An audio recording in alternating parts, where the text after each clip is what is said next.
Okay, welcome back for another lesson from period 8B. Today we're going to be assessing Richard Nixon, pros and cons. It may seem strange to talk about pros in regards to Richard Nixon, but he had a number of big successes at the time, one of which was a triumph for conservatism, his so-called New Federalism. Nixon was a conservative, and his goal was to unravel some of these large Great Society programs that had started under LBJ. These programs, in just 3 or 4 years, had already become very popular. And so Nixon, what he could do was move them to the states. So let each state have its women, infant, and children's program. Let each state run its food stamp program. And federal money would be given to the states in the form of block grants. And so if Georgia wants peaches or Hawaii wants poi on their WIC menu, well, let them run it that way. The irony of New Federalism is that it may not have actually reduced the size of the government, because now instead of having one WIC office, there are 51 WIC offices, and the total number of state employees went up dramatically as a result of New Federalism. Nixon's greatest success is probably in the world of foreign policy, particularly his relationship with the communist bloc. Much of this is credited to his Secretary of State, Henry Kissinger, who worked to find a way forward for the United States post-Vietnam.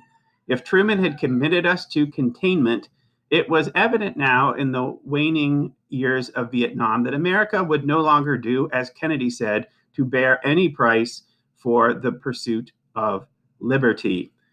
Now, if Mozambique has a civil war, the United States public is not going to tolerate American intervention in these kind of places. The terminology for this became known as realpolitik or realpolitik, depending on how you want to say it. The basic idea of realpolitik is that some areas are important, and we need to be important in those areas. And some areas are not very important, and we can ignore those, containment doctrine or no. Kissinger's other path forward was in the idea of détente, and this summarizes an attempt to try and sort of warm up the Cold War, to get along better with the Soviets, see what we could do to find a common path forward, whether that was symbolically in space, where they launched up their Soyuz rocket and we launched up our Apollo rocket and they joined up and floated together up there for a few days, or if it meant pretty serious reductions in nuclear weapons. Nixon's greatest coup, though, probably came in his opening up normal relationships with China. We had not really had diplomatic relations with China since the Communist Revolution in 1949. And under the realpolitik test, China is very important, and we should not be ignoring China. And so let's look at this video on Nixon and China. But in February of 1972, another set of secret negotiations did lead to one of the biggest diplomatic coups of the 20th century. In one stunning swoop, the Cold War politics of the post-war era changed. America was recognizing and dealing with the communists. Nixon was the great anti-communist, and to come on national television and announce that I've been invited to China and I've accepted with pleasure, it was astonishing. And you could tell by the reaction of the press. White House aide Patrick Buchanan was on the trip the president called the week that changed the world. We have at times in the past been enemies. We have great differences today. He went to Beijing, frankly, because he was trying to work the foreign policy game to get the United States out of Vietnam with honor. Nixon's aim was to have the Chinese pressure their North Vietnamese allies to come to terms at the peace table. And just 4 months after China, Richard Nixon became the first American president to visit Moscow, where he and Leonid Brezhnev signed the first Strategic Arms Limitation Treaty. The president got something else as well. He wanted Mao and Zhou Enlai in Beijing to have sleepless nights wondering what's Nixon talking to Brezhnev about over there in Moscow tonight. And he was a genius at this. And putting those tensions on would had the effect of blocking Soviet or Chinese getting together to present a united front against the United States in Vietnam. Nixon had taken a calculated chance, and it had worked. The Soviet Union cared more about getting controls on American offensive missiles and preventing the Americans from broadening and thickening an anti-ballistic missile system than they did about their little allies in North Vietnam, who were getting the living hell bombed out of them. And there was a sense of being betrayed, sold off, at that time by the superpowers. No longer able to depend on their powerful allies, the North Vietnamese appeared ready to make concessions at the peace talks. In October of 1972, there was an announcement from the National Security Advisor. We believe that peace is at hand. A month later, President Nixon, now seen as a seasoned world statesman, was re-elected in a landslide. What was seen as a clear success in the early 1970s may not appear so where we sit today. Nixon opened the door to China, and American companies walked through it. American jobs ultimately have faced pressure from globalization, and China became a global power in part through these normal economic relationships with the United States and the West. Here we have Nixon's truly profound words at the Great Wall. Nixon puzzling through, eating with chopsticks, all the good stuff. Another example of Nixon's Cold War success involved the SALT Treaty with the Soviet Union, the Strategic Arms Limitation Treaty, strategic arm being a euphemism for atomic weapons. And here we put limitations. Enough was enough on the nuclear arms race. When we look at the failures of Nixon, these are for what he is probably more well remembered. And the first would be the resignation in disgrace of his vice president, Spiro T. Agnew. Spiro T. Agnew was an outspoken conservative, beloved by the silent majority who supported Nixon. Here we have a look at Spiro T. Agnew. Spiro is our hero! Spiro is our hero! And while the counterculture may have worshipped its rock stars, Vice President Agnew gave Middle America a hero of its own. But Agnew's role was the bayonet of the Republican Party and the tribune of the silent majority. Thank you very much. And he played that role extremely well.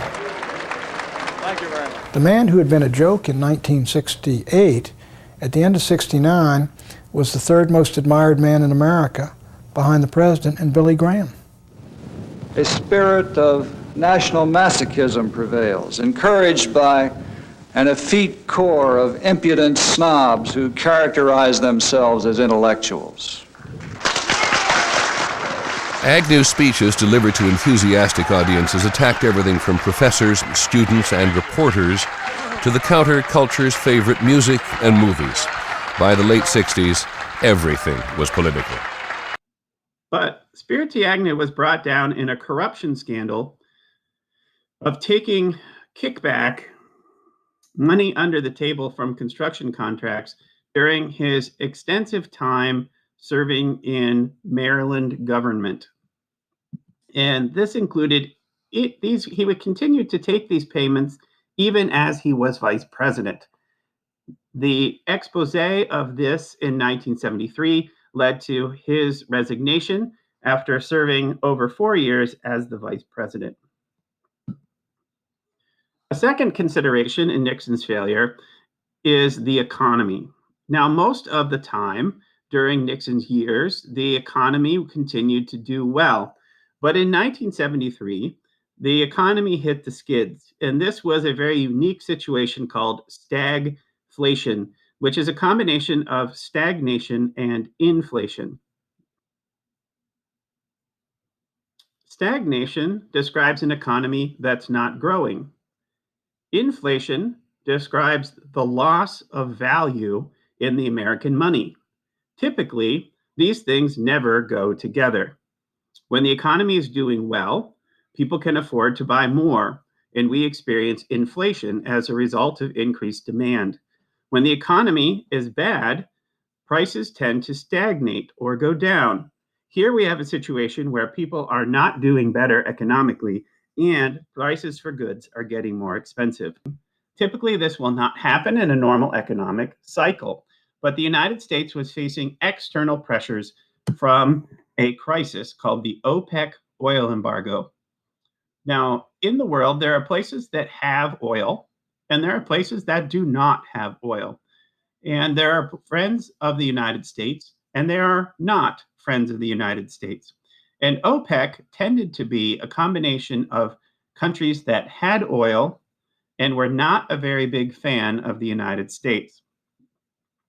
And so these countries came together to try and exert influence over the price of oil, not unlike a trust or monopoly from the Gilded Age. They tried to manipulate the price of global oil. These countries had a large footprint in the Middle East.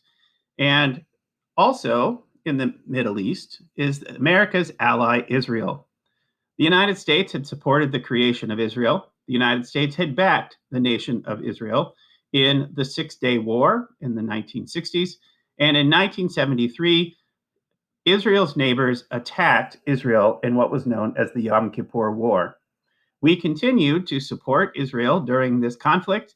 And as a result, the OPEC oil nations, most of them, stopped selling us oil. And this created an oil crisis. Now, what depends on oil? By the 1970s, a lot. If 2/3 of the cost of food was transportation, what is transporting it? Oil. What is plastic? Oil. And so the United States economy went into shock from this. Here's a cartoon from the time showing Nixon and his advisors being held hostage by an oil sheik. And so we're talking about rising prices during an economic decline. If we look at gasoline prices, you can see that there's a profound and sharp increase right here in the 1970s that would build throughout the 1970s. But this is the initial shock right here, building to a high by the end of the 1970s. Not only did gas prices go up, but there were actual shortages of gas. There were restrictions on when you could buy gas on odd or even days on the calendar, depending on the odd or even ending of your license plate. There were a real sort of existential crisis and you can look at these cars and see that these are not cars made for gas mileage. These are the grand classic muscle cars of the 1970s and elsewhere that were really poorly suited to an oil crisis. Now, a third factor in looking at Nixon's failures would, of course, be defeat in Vietnam. If Nixon had simply become the president, had said, this is LBJ's mess and we're going to clean it up, nobody really would have blamed him for Vietnam. But Nixon, who had promised a peace with honor in the election of 1968, had to explain to Americans in 1972, when he was running for re-election, why we were still in Vietnam. And Vietnam was Nixon's conflict for longer than it was LBJ's. And specifically, the things that Nixon did to try and win the war did not succeed. Whether that was going after the Ho Chi Minh Trail in Cambodia or Laos, or escalating the bombing of North Vietnam, these did not prevail. Our second task was to take some of the pressure off of young boys and the growing public anger over the war through Vietnamization, to train the soldiers. And this was not also a winning strategy. And so I'm going to take some time now to look at this video covering the end of the Vietnam War.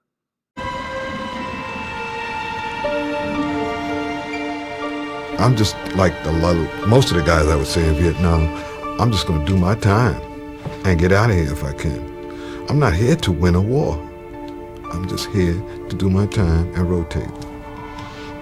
How short am I? How much time do I have left? That's the biggest concern of everyone. And can I make it? The war was not going to be won. It was just going to be exited in the best possible political manner. And it was about dog eat dog and surviving. Really a very brutal, prison-like existence of survival. Inside, that really eats away at you. That has a tremendous negative effect on your spirit and your sense of worth and your sense of purpose. By 1970, American troops left in Vietnam felt the country was abandoning the war and them. The number of American ground forces had been cut in half as part of President Nixon's pledge to win peace with honor. As the pullout continued, new recruits, overwhelmingly draftees, felt they were being asked to fight a war already lost on the battlefield and despised at home. As American ground forces were being cut back, air attacks were being stepped up in an effort to pound concessions out of the enemy.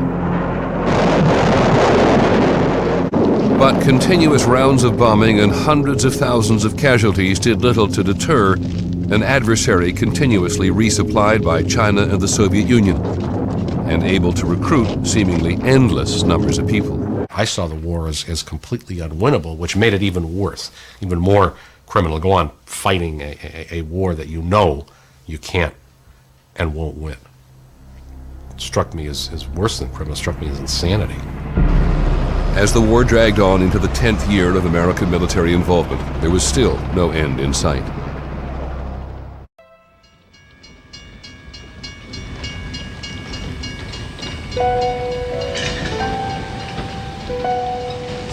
The end of America's longest war was met with no celebration in Times Square.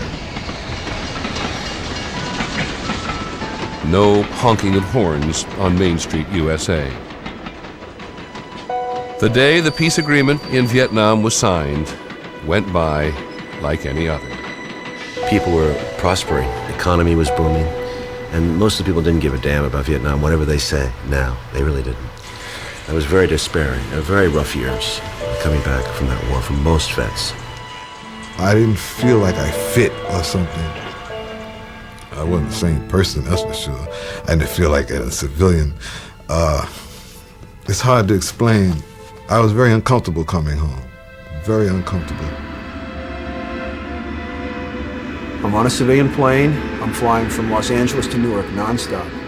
And a gentleman sat down. He was in a three-piece suit, and he had a briefcase, and he kind of flipped down his tray, and he was going through his briefcase. And we made small talk before we took off. You know, Marine, I see that, and where are you coming from? I told him Vietnam. And as soon as the sign came on that you were free to move around the cabin, he pushed the button for the stewardess. She came, and he looked up at her, and she said, "Can I help you?" And he said, "Yes, I need another seat on this airplane as far away from this gentleman as I can get."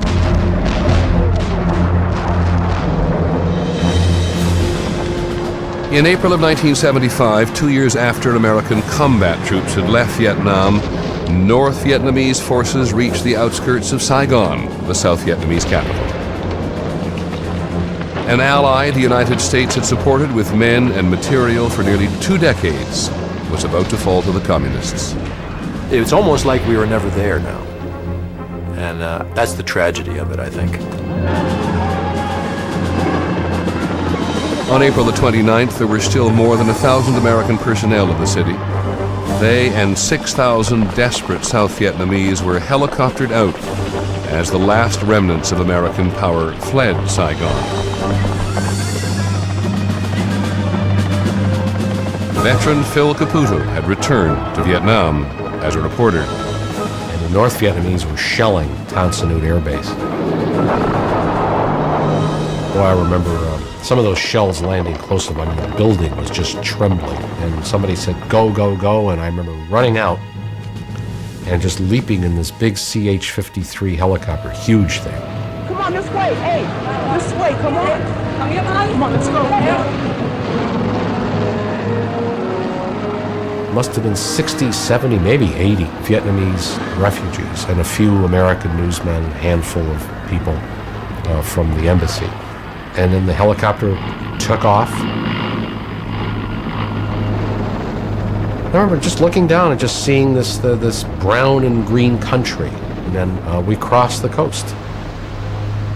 The sight I'll never forget. The 7th Fleet had mustered out there. They were going to take refugees out. I looked at all of this might, and I said, we got whipped by a bunch of peasant guerrillas in the end. On the next day, victorious North Vietnamese troops rolled into Saigon. 10 o'clock in the morning, the radio announced that, the South Vietnamese had surrendered. And that was it, we hugged one another and cried, and for me, it's many long years. And now we see the final day. I felt in a whole range of emotions. I mean, I felt sad, I felt regretful, I felt relieved that it was over. And maybe the one emotion I didn't feel was any sense of happiness or joy. I felt a sense of loss. Like, it stays with you forever. Vietnam will be there until the day I join the friends of mine who died before me. I think it won't ever go away.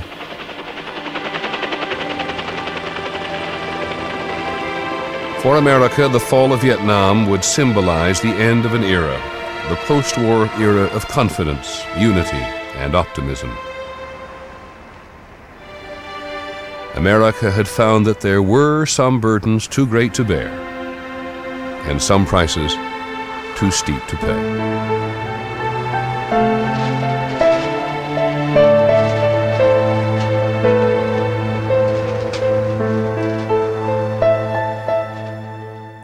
The fall of Vietnam was the nadir of a humiliating episode in American history. The desire to begin again, to recover some sense of national purpose, would drive American life through the remaining years of the 1970s. The United States pulled troops out completely by 1973, leaving only the South Vietnamese government and their trained troops from Vietnamization to fight the communists. And they lost that battle in 1975. You can see these images of the tanks rolling into the American embassy and the so-called fall of Saigon in this classic image. Trying to assess Vietnam, 58,272 Americans were killed in action. 303,644 were wounded in action, and 1,672 went missing, now presumed also deceased. The South Vietnamese government, who we were there to aid, did fight. They lost 266,000 of their soldiers, and the North Vietnamese and the Viet Cong lost 931,000 approximately in the conflict. In addition, there were civilian deaths of 90,000 South Vietnamese, 65,000 North Vietnamese. The United States spent approximately $738 billion on the war, all the time creating an environment of disunity, cynicism, loss of trust in the government, a loss of international reputation and influence, and power, military power. And in the end, it all came to nothing. South Vietnam fell. Vietnam was united under communism, and that was a failure for containment. Our last item in assessing Nixon would be a political scandal known as Watergate. The context for Watergate is Richard Nixon running for re-election in 1972. In the election of 1964, Lyndon Baines Johnson won the presidency with over 61% of the popular vote. In comparison, Richard Nixon won the election of 1968 with 43% of the popular vote. In the election of 1972, Nixon was hoping to have an outpouring of success and love for himself. A combination of fear and pride drove a series of events that led to what we would call the Watergate scandal. Following Daniel Ellsberg's release of the Pentagon Papers in 1971, Nixon began to gather a series of shady dealers that he referred to as the plumbers because they fixed leaks like Ellsberg. They had led to a break-in of his psychiatrist to find discrediting information and had performed other illegal acts against Nixon's enemies. It was in this context that we had a new collection of shady dealers headed into the election of 1972, in which members of the plumbers and other people associated with the CRP, also known as CREEP, conducted a break-in on the Democratic National Committee headquarters in the Watergate building. They broke in to put listening devices on the phones so that they could illegally have surveillance on what the other party was up to. They pulled off the burglary successfully. And then one of the most important phone taps stopped working. And so they went in a second time. And that second time, they were discovered. Nixon, to his credit, did not order CREEP to break into the Watergate, nor did he have any knowledge of it before it happened. These were people simply acting illegally on his behalf, but not at his request. Had Nixon come clean with that set of facts, he would have preserved his presidency. But instead, Nixon made a choice to engage in a crime called obstruction of justice. He used the FBI to try and stop a legal investigation into the Watergate burglary. He made numerous and repeated attempts to try and help the wrongdoers avoid capture. And this was Nixon's crime ultimately, to abuse the sacred trust that we put as the chief officer of the United States to behave badly. Nixon almost squashed the story and might have succeeded had it not been for the free press, particularly two young gung-ho lawyers named Woodward and Bernstein, who worked for the Washington Post, who doggedly pursued the story. They were also helped by a secret informant from inside the Nixon White House. Their investigative journalism became so noisy that it moved the government into action, and Congress used its oversight responsibility to engage in congressional hearings, and this was a long and significant process. And we will drop you into that process now in this video on Watergate. The crisis in Vietnam would soon be replaced by a new crisis at home. A growing scandal stemming from a break-in at the Democratic National Committee headquarters in the office complex known as Watergate. Hearings on Watergate dragged one White House aide after another in front of Congress to answer questions about systematic wrongdoing in the highest office in the land. Watergate was certainly a fascinating spectacle. Suddenly, all the bad things the left had been saying throughout the Vietnam protests seemed to be proven true in spades. Mr. Butterfield, will you stand? The televised hearings drew in an enormous audience. You swear the evidence that you shall give. This was the first time the American people had ever heard that a president of the United States did things like that. But I guarantee you, he knew what the predecessors had done. It didn't all start with Watergate. There was ample precedent for everything that Nixon did. Nixon got caught. There was one outrageous charge after another: break-ins, spying on anti-war activists, punishing political enemies. In all of the millions of words of testimony, there is not the slightest suggestion that I had any knowledge of the planning for the Watergate break-in. Congressional committees and their battery of lawyers were bringing the charges closer to the Oval Office. One of the president's lawyers at the time was Leonard Garment. This was the show of the week, the month, the year, decade for young lawyers. Hello, young lawyers, wherever you are. And they were drawn by the excitement of the pursuit of the great white whale, all these Ahabs. There was a constant pursuit by Congress and the press. It sometimes seemed the administration was coming unpinned. It looked that way in New Orleans when President Nixon shoved Press Secretary Ron Ziegler toward a horde of reporters. And Nixon was trying every which way. How could he save his presidency? How could he pin it on somebody else? How could he rationalize what happened? The Nixon White House was in, at least from the external and even from the journalist point of view, was in real shambles. They were paralyzed. I mean, they could do nothing but defend against Watergate. And in the middle of all that, the country was subjected to further signs of collapse. I will not resign if indicted. I will not resign if indicted.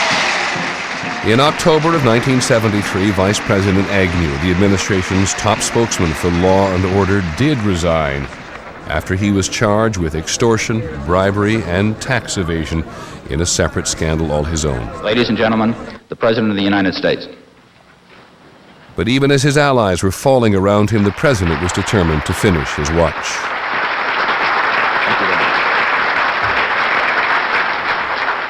I welcome this kind of examination because people have got to know whether or not their president is a crook. Well, I'm not a crook. I've earned everything I've got.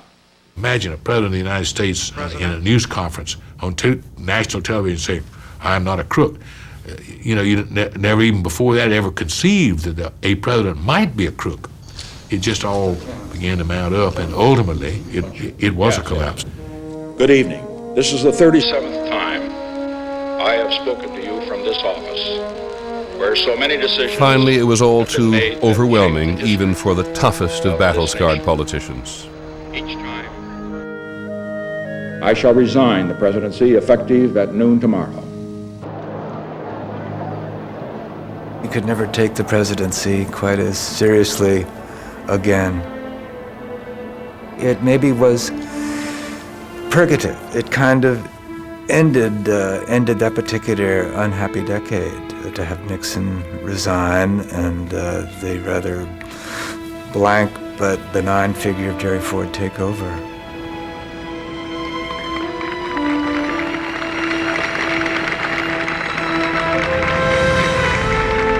His resignation was a relief, a casting off of an old snakeskin, moving forward.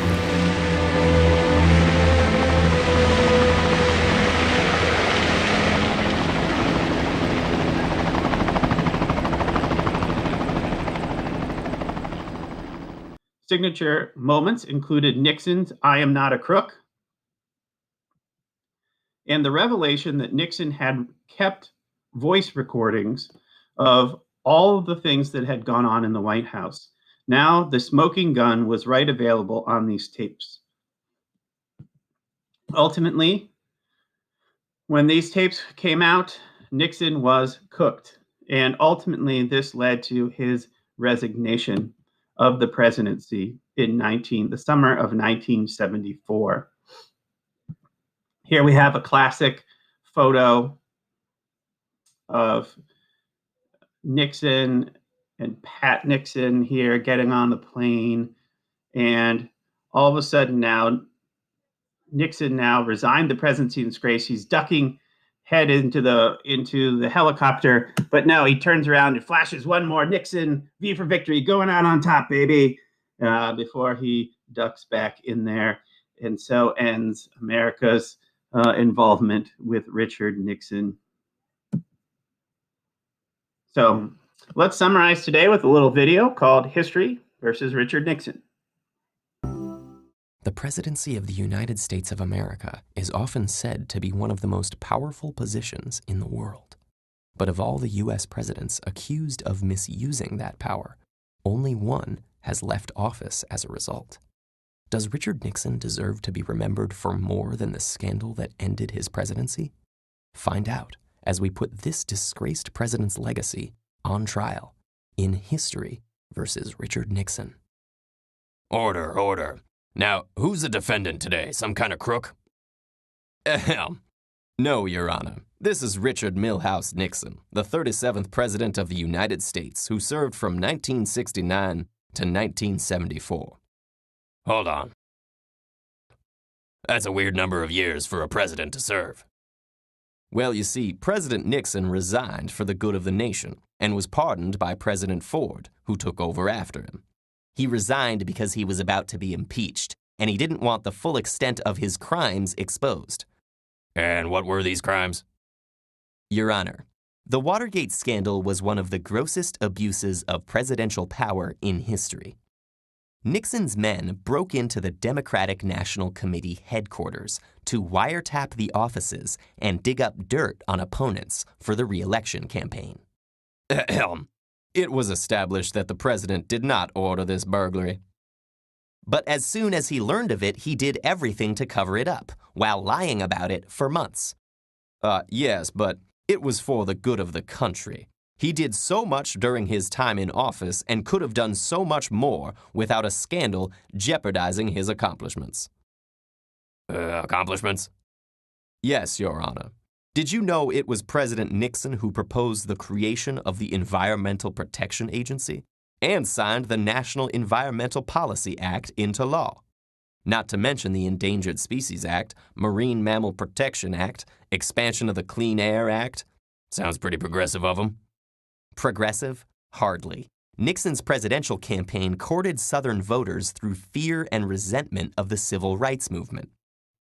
Speaking of civil rights, the prosecution may be surprised to learn that he signed the Title IX Amendment, banning gender-based discrimination in education, and ensured that desegregation of schools occurred peacefully. And he lowered the voting age to 18 so that students could vote. He didn't have much concern for students after 4 were shot by the National Guard at Kent State. Instead, he called them bums for protesting the Vietnam War, a war he had campaigned on ending. But he did end it. He ended it 2 years after taking office. Meanwhile, his campaign had sabotaged the previous president's peace talks, urging the South Vietnamese government to hold out for supposedly better terms, which, I might add, didn't materialize. So he protracted the war for 4 years, in which 20,000 more U.S. troops and over 1 million more Vietnamese died for nothing. A presidential candidate interfering in foreign negotiations? Isn't that treason? It is, Your Honor, a clear violation of the Logan Act of 1799. I think we're forgetting President Nixon's many foreign policy achievements. It was he who normalized ties with China, forging economic ties that continue today. Are we so sure that's a good thing? And don't forget his support of the coup in Chile that replaced the democratically elected President Allende with a brutal military dictator. It was part of the fight against communism. Weren't tyranny and violence the reasons we opposed communism to begin with? Or was it just fear of the lower class rising up against the rich? President Nixon couldn't have predicted the violence of Pinochet's regime. And being anti-communist didn't mean neglecting the poor. He proposed a guaranteed basic income for all American families, still a radical concept today. And he even pushed for comprehensive health care reform, just the kind that passed 40 years later. I'm still confused about this burglary business. Was he a crook or not? Your Honor, President Nixon may have violated a law or two. But what was the real harm compared to all he accomplished while in office? The harm was to democracy itself. The whole point of the ideals Nixon claimed to promote abroad is that leaders are accountable to the people. And when they hold themselves above the law for whatever reason, those ideals are undermined. And if you don't hold people accountable to the law, I'll be out of a job. Many politicians have compromised some principles to achieve results. But lawbreaking and cover-ups threaten the very fabric the nation is built on. Those who do so may find their entire legacy tainted when history is put on trial.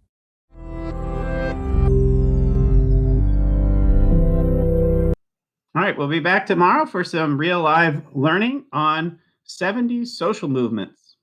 So looking forward to it.